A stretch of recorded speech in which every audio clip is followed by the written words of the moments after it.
Hey guys, so quick video for you on how you can reset the Zanussi oven clock.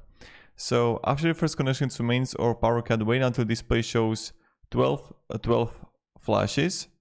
Turn knob for the temperature to set an hour and press to confirm. The display shows the hour and min 00 flashes. Now to turn the knob for the temperature, set the minutes, press to confirm. The display that set the time, and to change the time, press the clock and this part here starts to flash, and use the temperature knob to set an hour and press it to confirm. Now minutes should be flashing 00. Use the temperature knob to set the minutes, press this to confirm. So this is the first thing, and then you're gonna have the touch control if you have it. So you're gonna press plus repeatedly until the time starts to flash, and use plus and minus to adjust the time.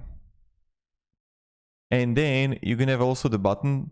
The time flashes when you connect the oven to electric supply when there was a power cut where the time is set, and you just want to use plus and minus to set the current time. Leave approximately 5 seconds and time set itself.